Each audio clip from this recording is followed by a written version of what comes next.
Attention shoppers, we now have taste in the bread aisle. Dave's Killer Bread. That's right, an organic bread that's no longer a snooze for your taste buds. Dave's Killer Bread is on a mission to make the most of the loaf, to rid the world of GMOs, high fructose corn syrup, and artificial ingredients, and plant the seeds of good in all that they bake. Killer taste, killer texture, and always organic.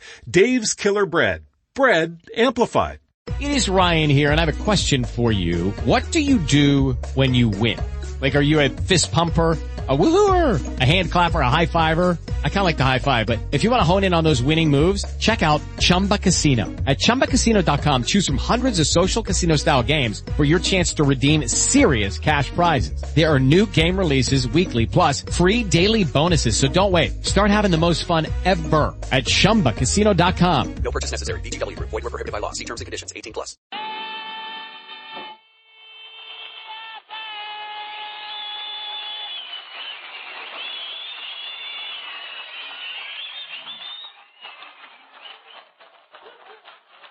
All right. What's up?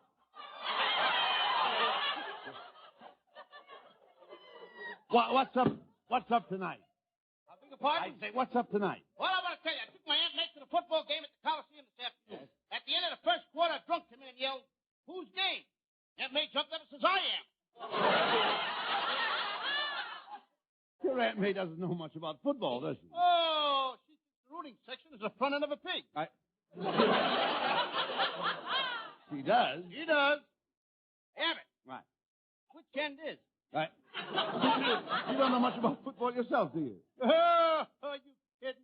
You should have seen me in college, Abbott. I was a triple threat man. I could run, kick, and pass.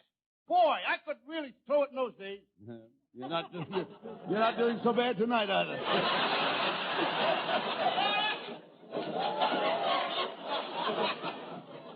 One time I made 30 touchdowns in the last 10 seconds of the game. Wait a minute. How could you make 30 touchdowns in 10 seconds? I had to. My mother had a bet on the game. You know, the quarterback would drop back, and then the left guard tackle left end would open up a hole, and the hole big enough you could drive a truck through. And what did you do? I drove the truck. Once I caught a kickoff and started down the field, there were only 21 men between me and the goalpost. 21 men? Yes, even my teammates hated me. That's enough, Costello. I don't think you know the first thing about football. Tell me, what is an unbalanced line? An unbalanced line? Yes. Sidney Greenstreet's belt. Furthermore, I don't think you're even at a football game this afternoon. Oh, yes, I was. During the halftime. Oh, yes, I was. During the halftime, a section of the bleachers where all the co-eds were sitting collapsed, and I dashed over. Did you render first aid? Yes, sir. I picked up a cute little blonde and started carrying her out when a fellow says, "Here, give her to me." And I said, "Nothing doing, brother. There's plenty more back there. Go get your own." Oh, get him out of here.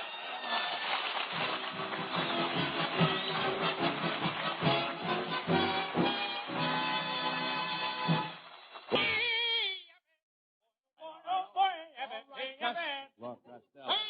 Wait a minute. That's a beautiful suit you're wearing tonight. I like it myself. You look like a Rhapsody in brown. All right, never mind that. Look, where have you been all day, Lou? Huh? Where have you been all day? Well, I'll tell you, I was helping my Aunt Meg. She refurnished the whole house for Thanksgiving. What kind of furniture did you get? Chairs, tables, and beds. No. I mean, what period is the furniture? Louis the 14th, colonial, or late French provincial? It's early army surplus. What? Don't hop on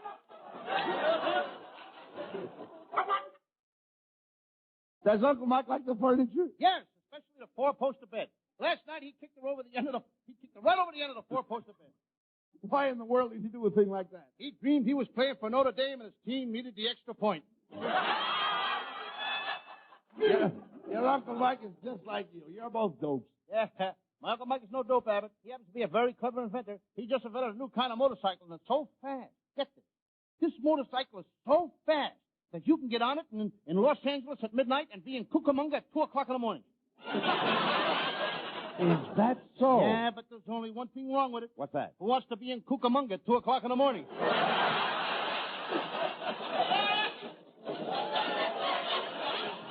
Well, that just proves what I've always said. Your Uncle Mike is a shiftless loafer.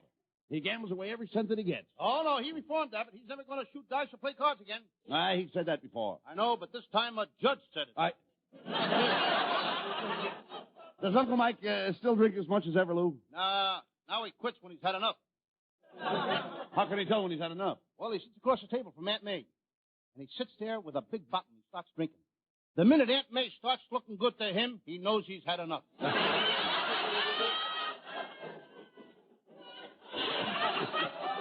Hey, Lou, does your Uncle Mike and Aunt May fight as much as they used to? No, but they had an argument yesterday. She clouded him in the puss and then kicked him in the stomach.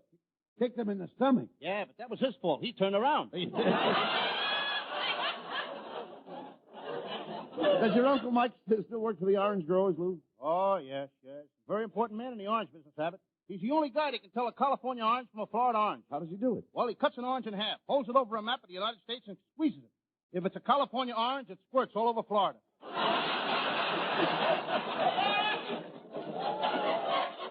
Look, Lou, did you have a good Thanksgiving dinner?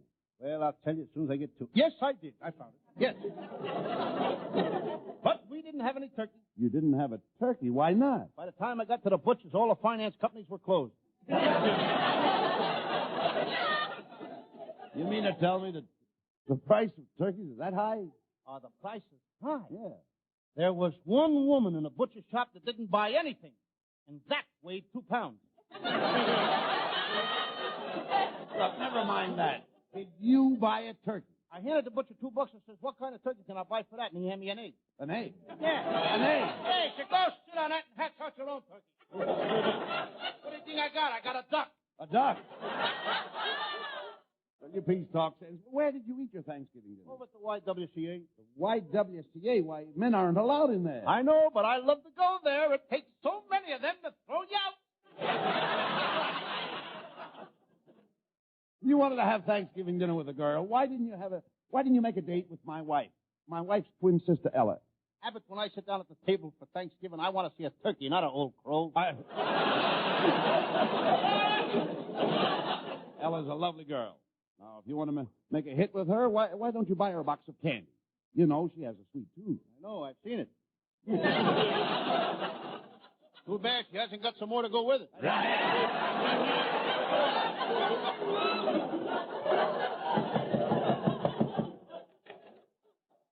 Gentlemen, I've got a few turkeys left over from the Thanksgiving rush. Would you like to buy one? What kind of turkeys have you got? I've got Texas turkeys and Vermont turkeys. How do you tell them apart? Vermont turkeys are still wearing Hoover buttons. I don't think we'd be interested. Turkeys are too high this year. Well, then, how about buying a raffle ticket on a great big turkey for $25? I'll take 2 of them. Here's $50. Thanks. Here's your tickets for the biggest turkey in town. Wait, just a minute. Whoa. These aren't tickets for a turkey. These tickets are for the Abbott and Costello radio show. Do you know of a bigger turkey?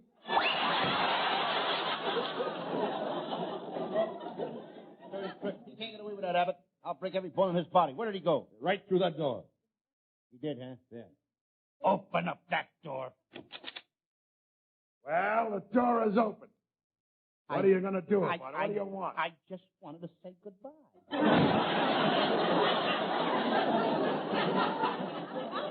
Costello, it's a shame. Thanksgiving Day is nearly over, and you didn't even get a turkey. Someday I'll be rich. Someday I'll have plenty of money. And when I do, I'll get a seat on the Chicago stockyard. Yeah. You mean stock exchange? I mean stockyard. When all that meat comes in, I want to be there. Costello, I'm afraid you'll never have any money. You don't know the value of $1. How can I? Every time I learn the value of $1, some guy in Washington changes it. Well, happy Thanksgiving, boys. Look, Costello, it's our secretary, Viola Vaughn. Viola, you look beautiful. How about you and me stepping out after the show? Oh, tonight? Gee, I'll be tied up at home tonight. Good. Maybe you'll be more fun that way. I'll come over and untie you.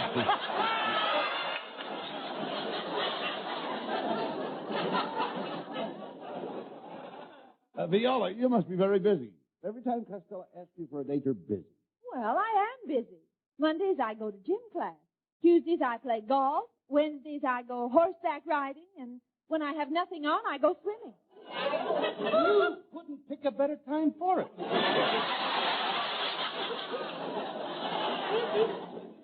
On second thought, this is Thanksgiving, and I'm kind of hungry for a date.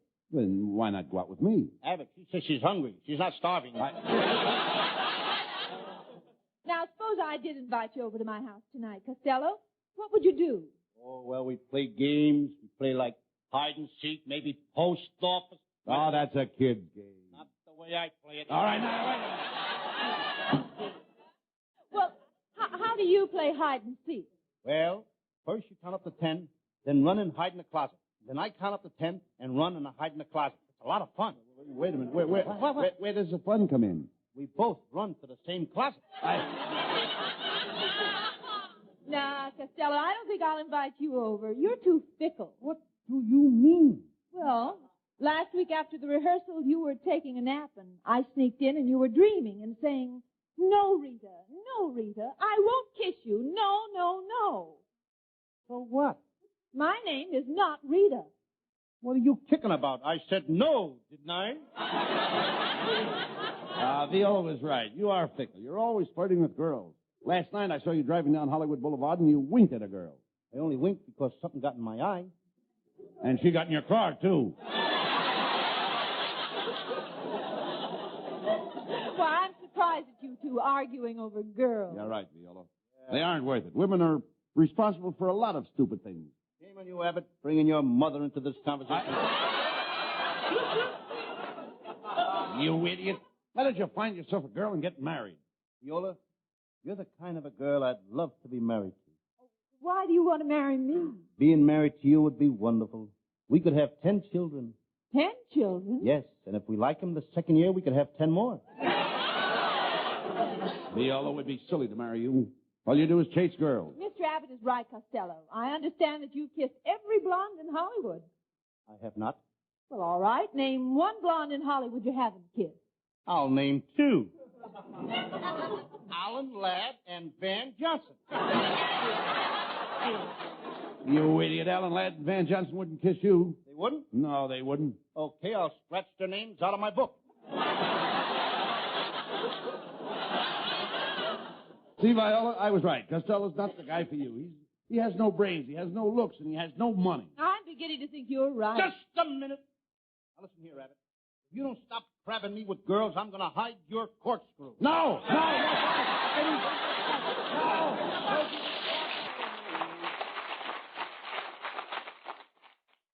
Costello, come over here. What are you doing out there in the hall? Hey, Abbott, the employees of the network just raffled off a turkey. And my number was 1189643265592. And? And the fella standing right next to me, he had number 1189643265591. So he said to me, "I'll trade you my number 1189643265591 for your number 11896436592. So I traded him my number 1189643265591 for his number 1139643265592. Well, who won the turkey? One of the vice presidents with ticket number 3.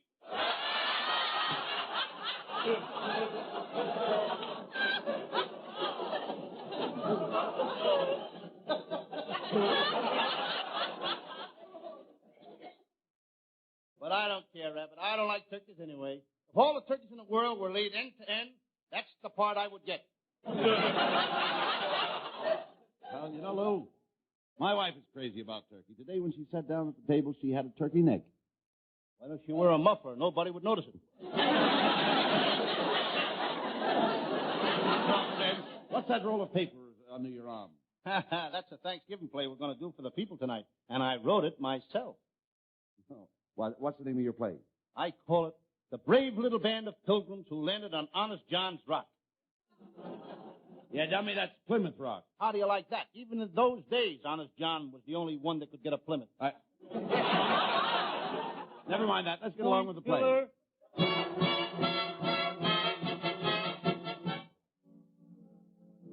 And now, for our hero Lou Costello's play, we take you back to the year 1620, where we find a brave little band of adventurers aboard the good ship Mayflower. The brave captain has eaten nothing but fish for 90 days. But that doesn't faze him. Let's listen to this fish phase.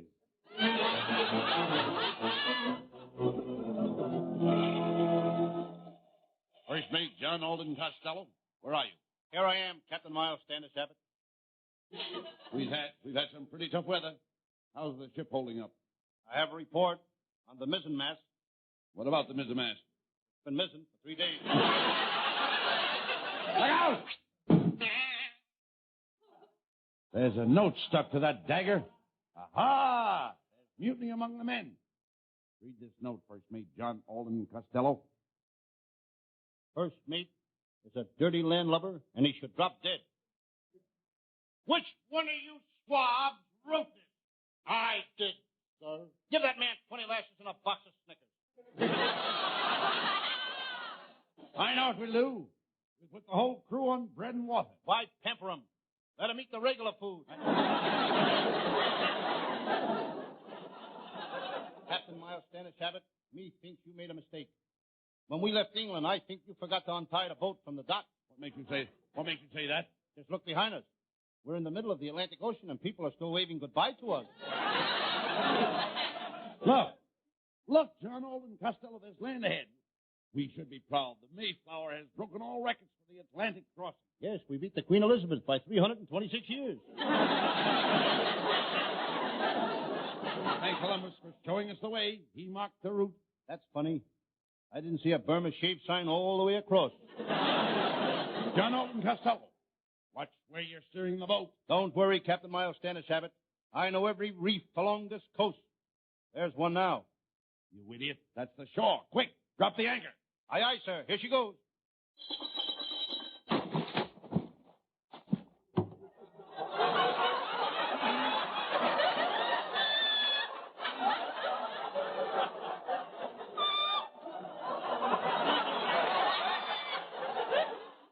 John Alden Costello, what are you doing down there in the water?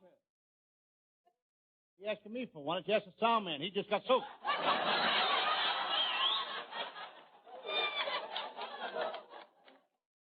What are you doing down there in the water? I forgot to let go of the anchor. So the little boat Mayflower made the crossing. The shore was deserted. No Indians came down to greet them. It was 7 o'clock on a Sunday night. All the Indians were home in their wigwams. Listen. They're all trying to guess the mystery tune on Stop the Tom Tom. First Mate John Alden Costello drops the gangplank, and down the runway comes the beautiful Priscilla.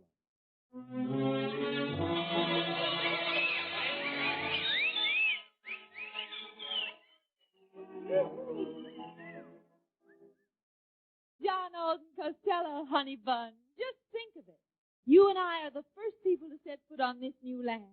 This virgin territory belongs to no one. Priscilla, my love, are you sure this land belongs to no one? Look what it says on that rock. What? Los Angeles city limits. John Alden Costello, our people are starving. We must go into the woods and get food for our little band of pilgrims. Look over there, Abbott. There's a field of corn. That's Indian corn. That's maize. You think May would mind if we take a little? What are you talking about? You just said the corn belonged to May. I did not. I said the corn was maize. Then it's May's corn. That's right. What's wrong with finding May and asking for some of her corn? I didn't say the corn belonged to me.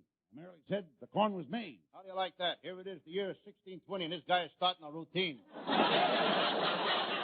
Stella, maize is Indian corn. The Indians grind their own corn. Those Indians are smart. We pay riders to grind ours. Oh, here comes an Indian. I'll be friendly and say hello to him. How do you say hello to an Indian? How? I asked you first. I just told you. Told me what? How? If I knew how, I wouldn't be asking you. What did you ask? How? Now you've got it. Got it. Now I'm really mixed up.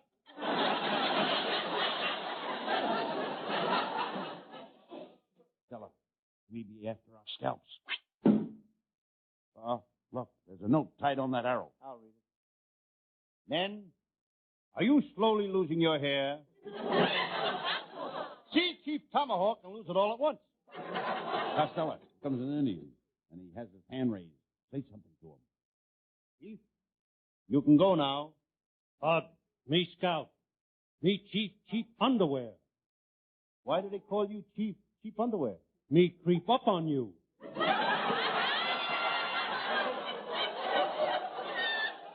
Step on my side and make way for Big Chief.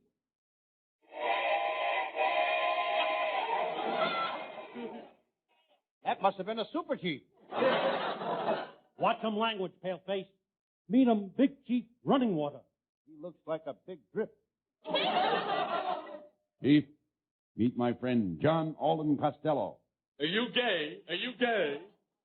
Abbott, we got to get better actors. You dummy, you're reading that wrong. That's Ugh. Listen, Tubby, I've got as much right to play an Indian as you have to play John Alden. Oh, yeah? I'll have you know that my great-grandfather goes back to Martha Washington. He does? Yes, of course, he only goes back there when George isn't home. Oh, who cares about that? I've got troubles of my own. Why, only this morning I was sending up some smoke signals to my sweetheart, Pocahontas. And what happened? Her father came along and put out my fire. Well, I've got to go now, and as we say in Indian, you fa da umstead amahawk to you. And your father's busted tomahawk to you, too. John Alden Costello, I haven't the courage to propose to the fair Priscilla. You, as my best friend, must do it for me. You mean you want me to make love to the fair Priscilla for you? Yes. He doesn't know me very well, does he, folks? Go into Priscilla's cabin, John Alden Costello. Propose to her. Propose to her for me. Tell her I'm a soldier. And if she refuses me, I'll go back to the bottle. You mean you'll go back to the battle? You go back to what you like, and I'll go back to what I like. Now go ahead, Ed. John Alden Costello, my little bouncy Boston baked bean. Ah, Priscilla, my little tomato. Smother me with the ketchup of your kisses. When I'm close to you like this, something cold seems to spread all over me. It does. Yes, you dropped your popsicle down the back of my neck. Pray tell me, why have you come here? I proposed to you for my dear friend, Miles Standish Abbott, the poor broken-down guy. He couldn't come himself. He's all shot. He's practically falling apart. He can't even read a straight line anymore. And he's got plenty of company, too.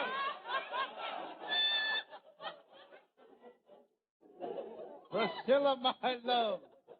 I'm not used to straight lines either. Priscilla, my love. You couldn't go for him, could you? Are you proposing for him? Sure. It must be wonderful to have a true devoted friend like you. If Miles Standish Abbott had another friend like me, he wouldn't need any enemies. Oh, why don't you speak for yourself, John Alden Costello, honey? I'd love to marry you, Priscilla, but I can't. I'm already married. Fellow, we're doing a story from history. And the history books say that John Alden was a bachelor. That was before the historians found out about John's other wife. Oh, let me out of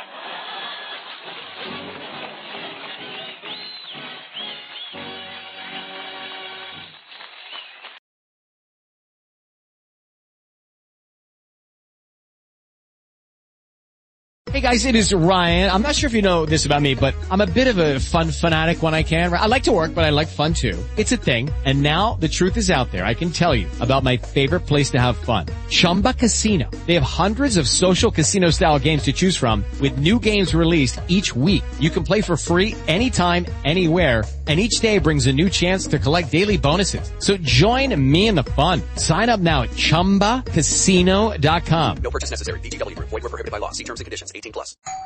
Wings are here. Oh, from?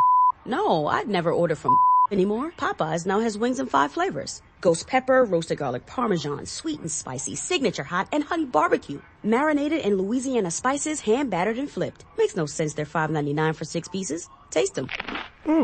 Crunchy outside. And juicy inside. Consider me a convert. That's the most romantic thing you've said to me all month. We don't make sense. We make chicken. Love that chicken from Popeyes. Price may vary.